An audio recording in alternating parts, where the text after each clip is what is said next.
This has to be the most annoying couple in Hollywood. Our first blind item reads, this actress, actor, husband and wife pairing have been spending time with significant others, but have rallied because they know how many freak-offs they've attended, and the wife is worried someone will come after her because of what she knows about the death of a rapper. This is a heavy blind item. I mean, we've got Jada, we've got Will Smith, we've got Diddy, and we've got Tupac. God, just to know the truth between all of those four, like what really happened back in the day, because I don't believe half of what Jada says, but I do know that she is freaky deaky, and yeah, she's probably been to plenty of Diddy's parties. This person commented, Jada looks like she's on heavy tranquilizers. Woo, I get a vibe about this sitch. You know what I mean? Another person comments, it must be exhausting to live in their orbit. Another person added, Will and Jada will always have some scandal brewing. About time for another one. And I don't know what Jada's plan is. After she released that memoir and it flopped,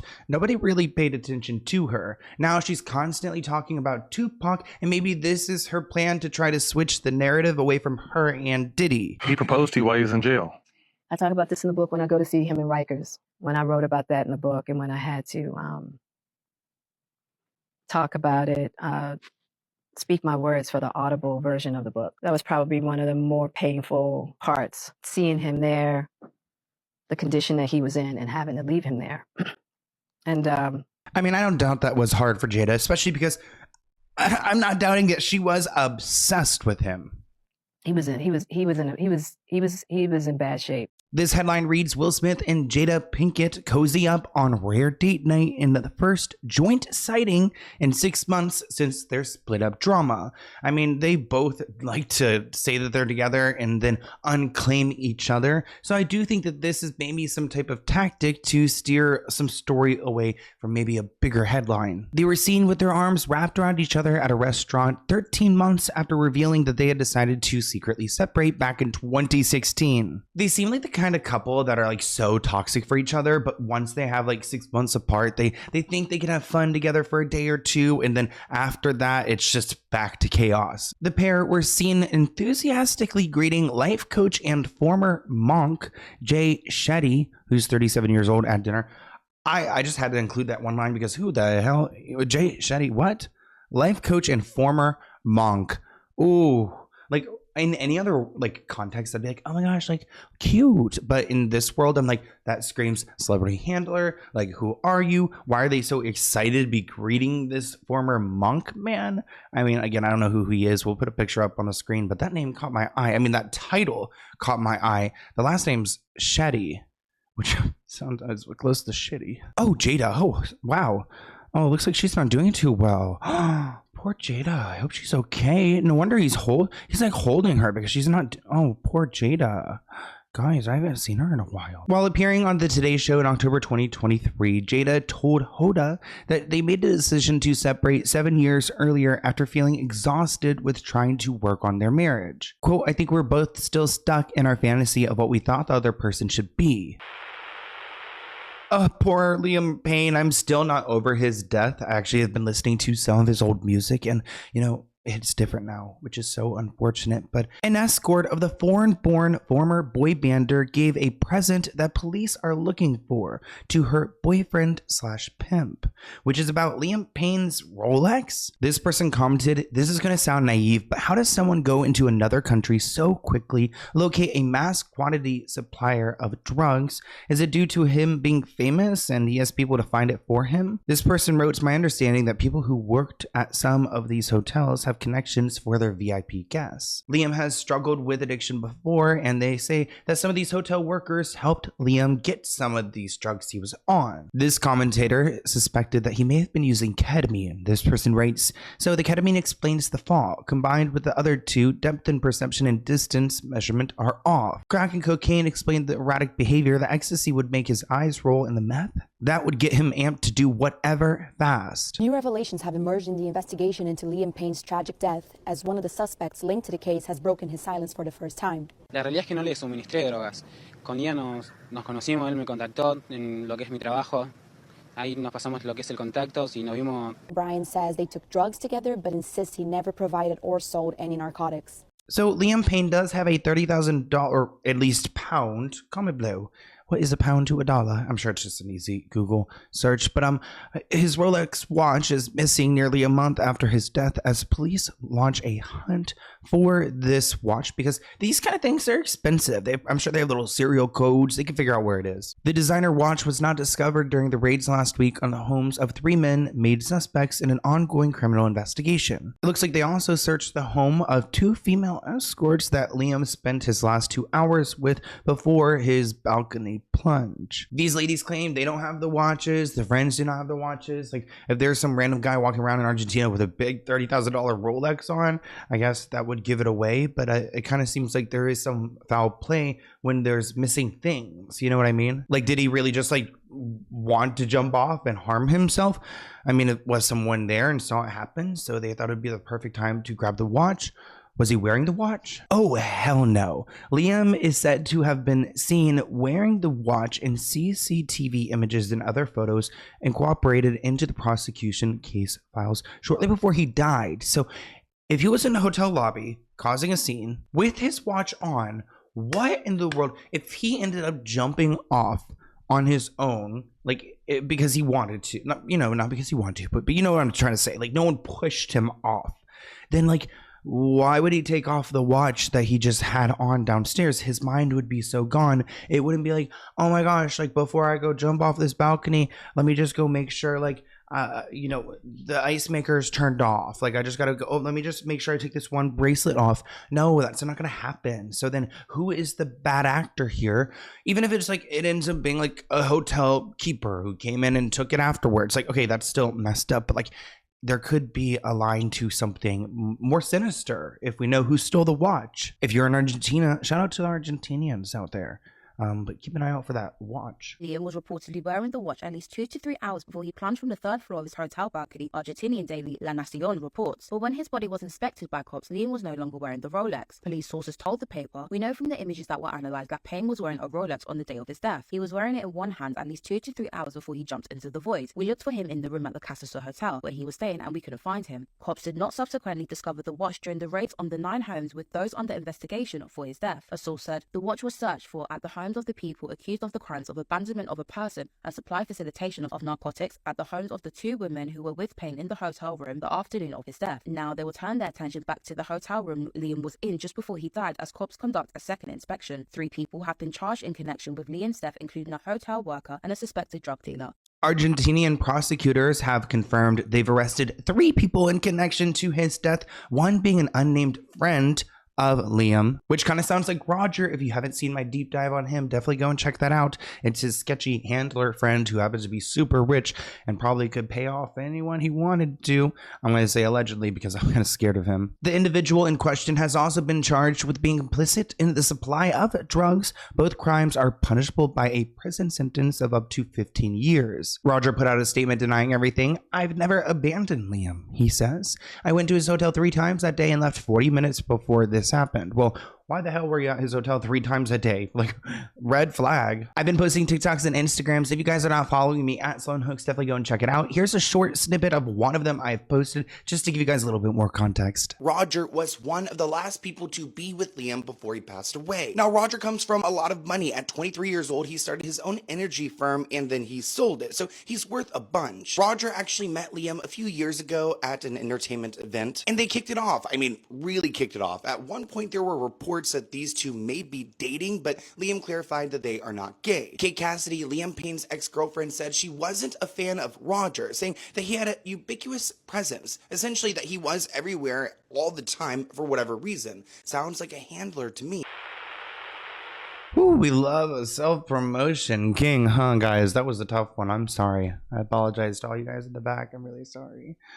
Watching my own reel, my own video. Who am I? Next blind item. If you think the illiterate reality star cares at all about public perception of her or what she does, then you just have not been watching her over the last decade. She looks out for her and nothing else. Let's talk about this campaign that Kim did recently that's getting people upset. I mean, she's constantly ruffling someone's feathers, especially around the holiday season. I mean, she's got to get those sales up. It's time to go and get your Skimberleys for Christmas. I know a lot of you girls ask for some skin release, or you're going to. I'm that person that already has my little like Santa head out. I put the pumpkins away. I'm over it. I'm over fall. This person commented, to be fair, you don't get to that level of wealth and fame without vigorously looking out for your own interests. Another person added, remember, she has no dignity, no regard for how she's perceived. Which is crazy to think that it all started with a tape with Ray J. And here we are. This person wrote, if there's money involved, then she cares. The headline reads that Kim Kardashian is slammed as out of touch over lavish Skims holiday campaign featuring Kate Hudson. At this point, I just kind of see it coming. I mean, are we even surprised? The campaign did feature Kate Hudson and her mom Goldie Hawn and her brother Oliver Hudson. The video was filmed inside a lavish mansion. It shows the Hudson and Hawn clan rocking in Skims pajamas as they destroy a decadent holiday meal served to them by a butler. Ooh. I thought we were about to be a little bit oversensitive, but you know what? Something that I don't think is oversensitive, which I think is just kind of a natural thing, is like, I don't like wasting food. I just don't like wasting food. I cannot. I mean, if it's bad, if it's spoiled, you got to get rid of it. But like, I'm the type that will save like 3 chicken nuggets, because I will eat those 3 chicken nuggets in like 4 hours from now. So I do not like destroying food. And I think that's so like distasteful, just because there are some people who are hungry, and food is just a sensitive thing. Like, I mean, I have my own issues with eating and things like that. I mean, and I feel so much guilt when I have to throw something away that is being wasteful. I kind of get it. So let's take a look together. What is your number one thing you want from Christmas?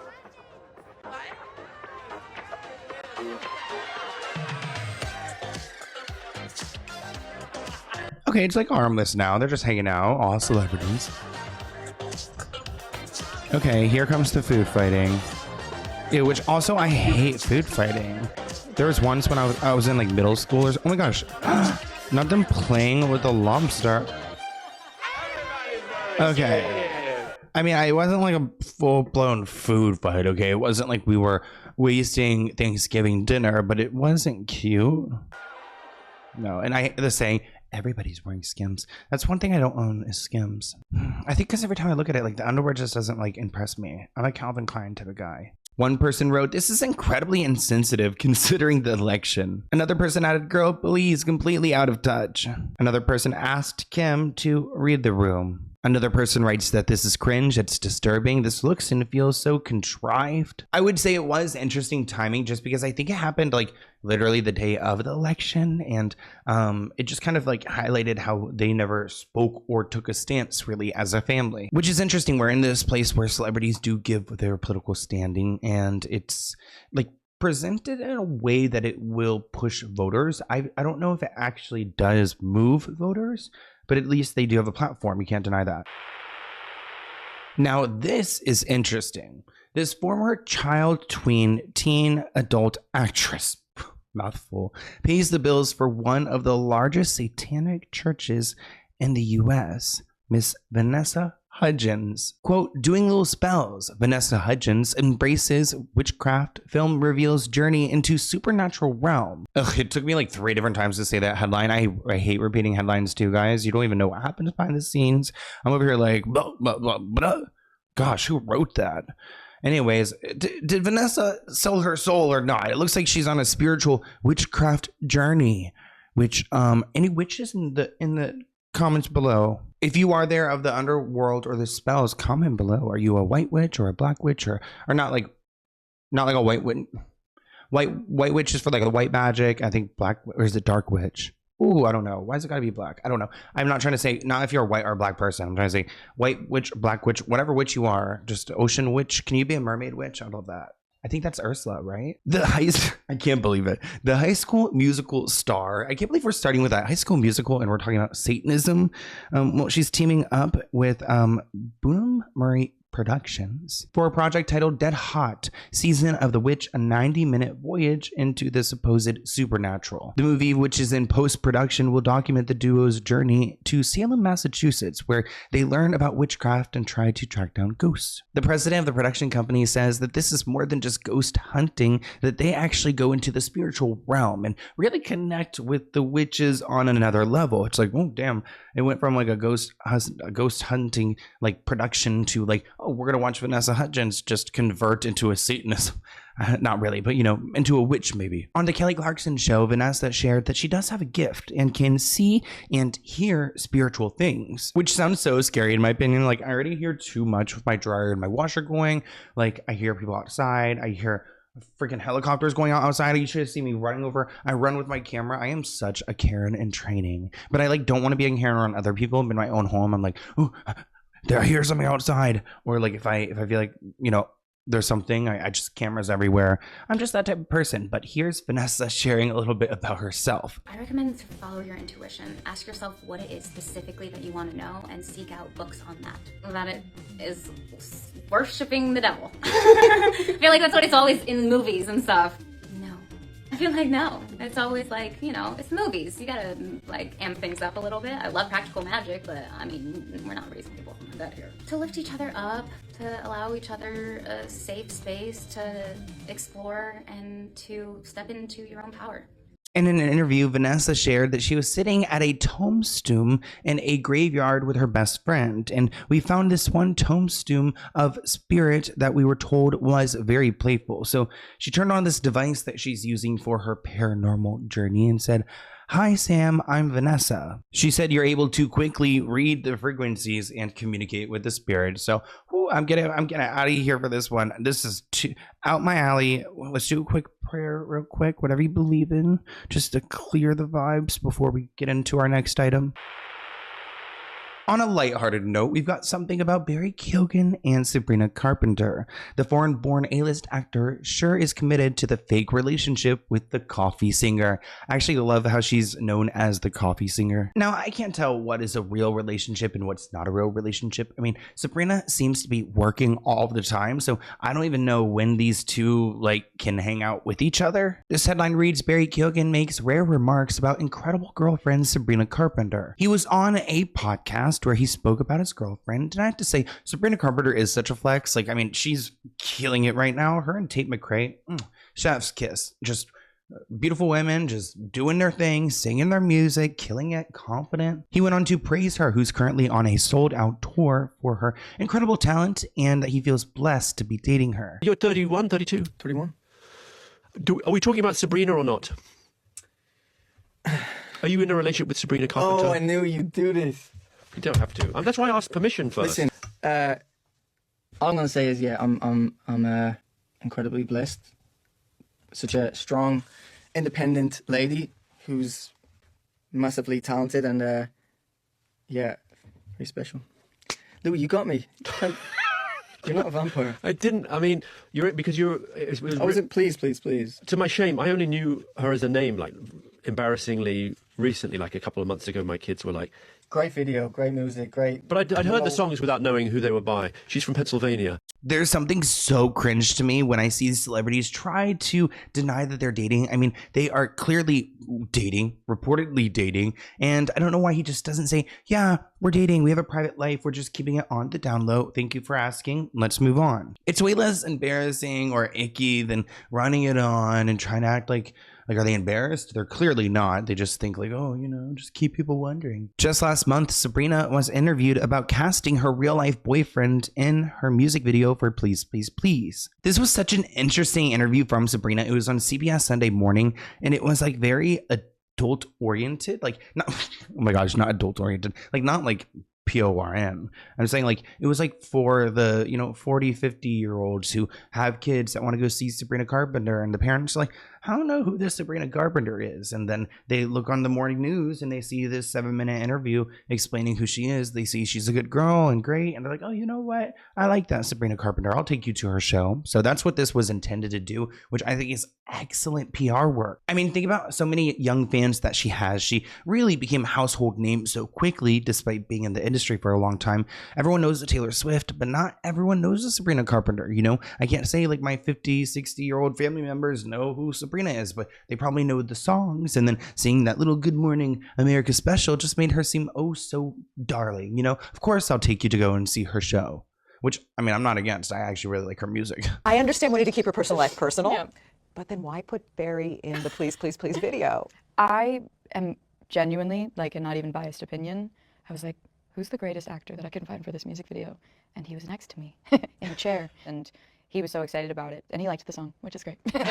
He's a fan of the song. He actually does like your music. He does like my music a lot, yeah. But I do think it's interesting that he is so shy to claim her whenever she's putting him in her music videos. And speaking about it, I mean, she did note that she likes to keep their relationship private. She said, it's not what I signed up for to have, fame and publicity, but I can't really help when I was born, she said, which I'm like, when you were born or the talent you were born with? I don't know. Is she trying to play up that she's from a different time period or something?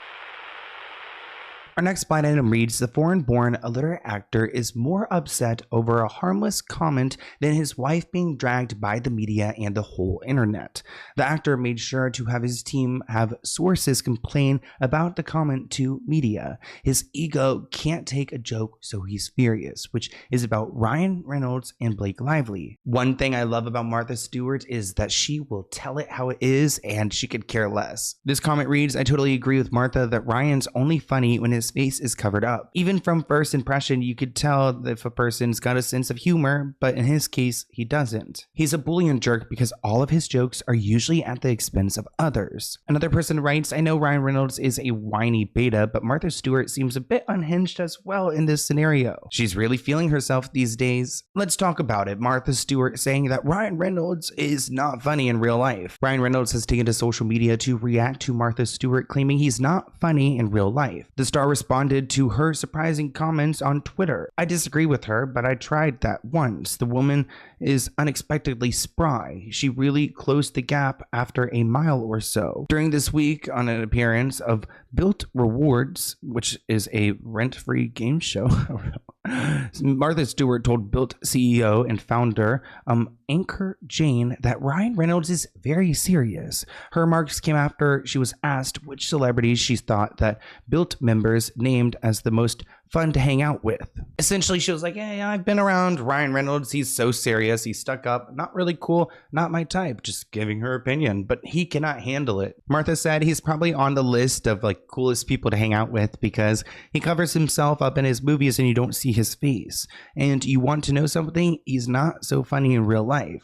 He's not so funny. He's very serious. I mean, she went on. She wanted to say it twice. Not funny. Not funny at all. Honestly, hilarious quote of just Martha Stewart being like, yeah, he's not that funny. And I'm going to applaud Martha Stewart for that one. Well, Martha will always say how she feels. I mean, always. So I'm applauding Martha Stewart for that one. She doesn't think he's that funny. And fair enough, Martha. This is what I love about Martha, too, is like she will have one interaction with somebody. That's all it takes. You've made an impression for life. Like, if you're making a first impression on Martha, you better make sure it's a good one because that's all you get. Maybe Ryan Reynolds was just having a serious night one night. Right, Not Martha Stewart. Martha Stewart's like, he's not Mr. Funny Guy this every guy's night. a dud. Right. Like, and that just happens sometimes. You're not going to be on 100% of the time. Martha's like, I hang out with Pete Davidson. He's way funnier. Yeah. Oh no, Ariana Grande, this A-list singer-actress, fainted and stumbled multiple times yesterday because she refuses to eat. I get so sad when I see celebrities struggling with their weight because it seems like a problem that just won't ever go away. And now that Ozempic is coming around, it's just like kind of reinstilling the stigmas all over again. This person wrote that Ariana looks ill. Another person wrote, how can these people stay hungry? I go crazy when I'm hungry. Another person added, Ariana's appetite or lack thereof correlates with the intensity of her self-hatred and self-disgust. Which, I mean, I'm okay. Oh God, wait, what? You guys are really...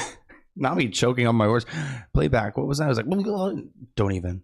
But, wow. That's kind of a reach, guys. Let's, even if I'm saying let's just take one step back, you know, that's pretty big. Now, when I did some research into Ariana's case, I didn't find anything that concerning. But what I did find is that one of our good friends on TikTok talked about some tea that Cynthia, her co-star, was pressured by executives to lose a lot of weight, and she's actually struggling with her weight. So it's sad to see that these two leading ladies at the peak of their careers, you know, acting and such, that they could be going through something so internally dark. This is a blind item that came out last month, but I think it is really relevant now because it was allegedly about how label executives were telling Cynthia Erivo that she was too large to be a star in America, and now she has lost lost a drastic amount of weight. This foreign-born actress, Cynthia Erivo, is A- list in her home country, and probably A- list as a singer too. This week, while in the country for the big awards, she is trying to get label bosses here interested in her and has been doing showcases. She is a great actress and singer. She is maybe a size 6, and the labels have been giving feedback that she is too heavy, and apparently that is what we are going back to now. One quote was that we want a Tyla and not a Jennifer Hudson or Kelly Clarkson. Fans shocked by Cynthia Erivo's weight loss at Wicked promo. And honestly, Ariana Grande looks very thin too. Cynthia's fans are shocked by her appearance. Photos from the promo event show Cynthia's protruding neck bones and sunken cheeks. When Ariana Grande touched down in Sydney, everyone was too excited. Of course, it was nice to see her and her boyfriend Ethan Slater together. I mean, they destroyed 2 families. Well, not really. Destroyed 1 family, and, Dalton kind of got away, dodged a bullet. You would just hope that after all of that drama, they would at least be happy together, and it seems like they are for now. I'm just predicting now that Ariana Grande is going to change character after her Glinda phase, and if her new character doesn't align with Ethan Slater, then he's out the door. You could say Ariana Grande looks happy here. I mean, there she is. She's hanging in there. Aww, she's always wanted to play this role. Fans are now convinced that Ariana Grande and Ethan Slater are the real deal after pictures of the Wicked stars at the LA premiere went viral. This image of the co-stars sharing a sweet moment together has gone completely viral, with many people saying that they wish that someone would look at them the way Ethan Slater looks at Ariana Grande. And when you look at different angles of the photos, the feeling was mutual. Ariana was also looking very loved up, and fans can't get enough. I'll never forget how people compared Ethan to her brother, Frankie Grande. Oh my god. It's oh my gosh, it's a smile for me. I think it's a smile for me. Yeah, we got this is here at 5, 4, 3, 2. Moving on. This person commented, I cannot get over how she would literally wreck a marriage over someone that looks like her brother. This is mentally sick. Another person added, it's like I've known you my whole life. Another person wrote, to be honest, the weirdest part is that in the eyes, he totally reminds me of her brother Frankie. I'd say the weirdest part is the married with children part, but we all know how Ari moves by now.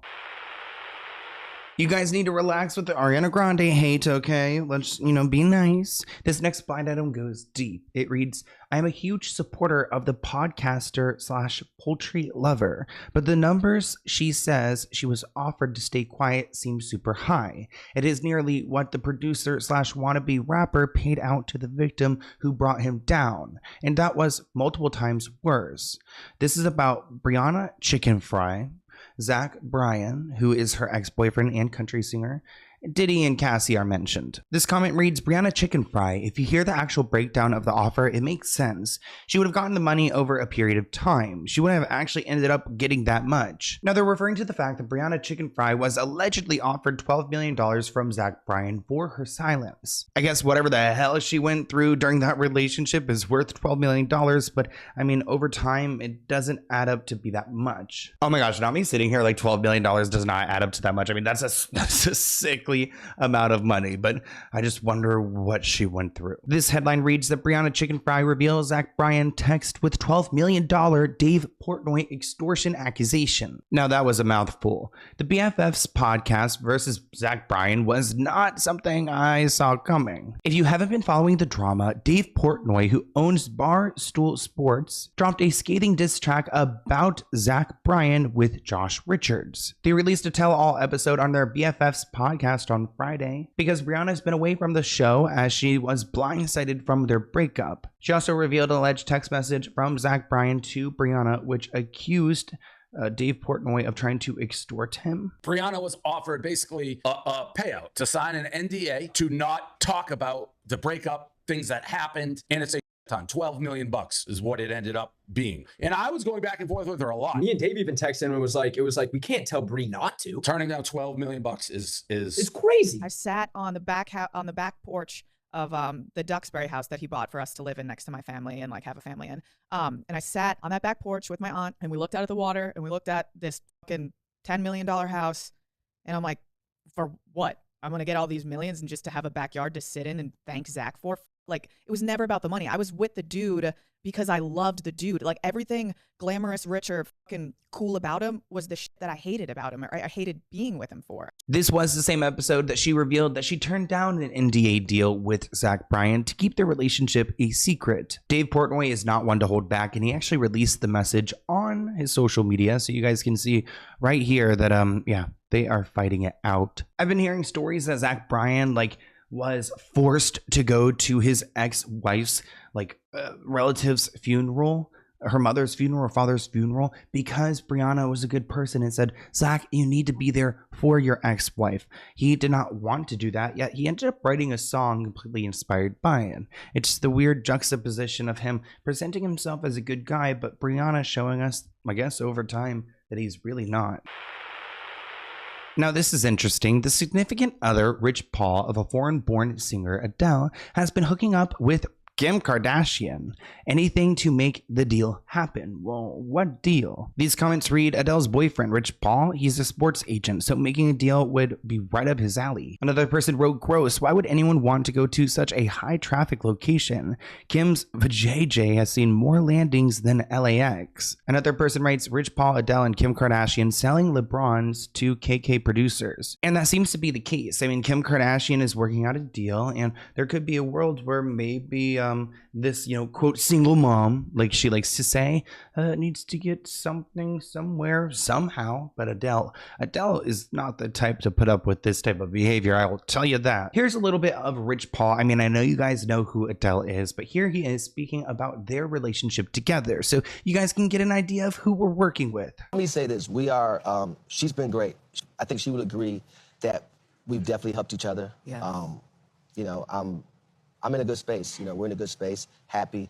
She's superb. Rich, she says wife and husband, and you say she's been great. I just want to give you one more chance here. As a husband myself, yes. you might want to say she's been great for me. Yeah, we've been great for each other. You've been great for each other. Yes. That's what I said. We've been great for each other. You don't use those terms. And again, I understand how, I'm starting to understand how people go, oh, he said this, he said that. Right. I'm just not the type of person to put my personal life. It's not for the media. Now, the situation involves LeBron James because Rich Paul works in the sports world. LeBron James' production company Spring Hill is reportedly in talks to merge with the producers behind the Kardashians. We all know the Kardashians have been struggling lately, so this is probably the best move for them. Spring Hill was founded in 2007 with James's longtime friend and business partner Maverick Carter. According to Bloomberg, LeBron James's company Spring Hill could join forces with a British company called Fullwell 73. According to the report, the talks have been going on for months, and the executives of the company see a potential as a way to strengthen the unscripted and live content, especially in the world where it seems like that tends to be funded more and more often. We're getting so many reality shows, which I have been watching. What's the one called? House of Villains? Oh, I like the House of Villains. It's pretty good this season. In addition to producing the Kardashians, Fullwell 73 produces the Grammys, and we're involved in Adele's one night only live concert. Now, I don't know if Rich Paul is really on Kimberly's radar, but someone who may have been is LeBron James, which you guys know that the Kardashian family, they originally like to go for the athletic type. I feel like the music came later on, but could you guys imagine a world where Kim Kardashian and LeBron James were together? LeBron James's wife, Savannah, is throwing major shade at Kim Kardashian for allegedly flirting with LeBron himself. It all went down at a Lakers game where Kim couldn't keep her eyes off LeBron and even had the audacity to snap a pic of him and post it on Instagram. Well, Savannah was having none of it. She confronted Kim and made her delete those incriminating photos. Talk about a fierce showdown. Fans are going wild, slamming Kim for trying to get cozy with a married man and accusing her of craving the spotlight. Charlie XCX in some drama. About a month ago or so, I explained here that the Big Donut was going to go after the initial singer and her team. I also, why do they call him the Big Donut? Oh my gosh, Jelly Roll? We are not fat shaming Jelly Roll, calling him the Big Donut now. Not on this channel. I also said it would cost him down the road for it. He's doubling down on the fakery of the industry and how numbers are manipulated every week. Now, this is about Jelly Roll, who is a country singer, and Charlie XCX, who she wants to ride all night, have a little cigarette and a smoke and a Diet Coke, yeah, or whatever. My impression. This person commented, Jelly Roll, I hope he doesn't back down. It's good to expose the industry plans. And I have to say, I mean, I've been following Charlie XCX for some time. I don't know if she's necessarily an industry plant. That's another deep dive. This headline reads that Jelly Roll alleges an unnamed artist aggregated fake album sales for the #1 spot. Now, of course, he's not going to go and name Charlie XCX because that's going to hurt his base, but we can all see who he's talking about. He discussed how his latest album, Beautifully Broken, reached #1, and then revealed another artist, who he chose not to name, was releasing an album around the same time, but it was not even expected to be close to the sales needed to claim the spot. However, just one day after the sales tally ended, the artist's sales suddenly spiked, which brought Charlie XCX right up by Jelly Donut Roll. Although he didn't mention her name, people can tell online he's talking about Charlie. I mean, he ended up taking the #1 spot, so I don't know why he's so bitter about Charlie XCX getting some, clout for getting popular, because I think it's valid. I went to her concert. I didn't go to Jelly Rolls.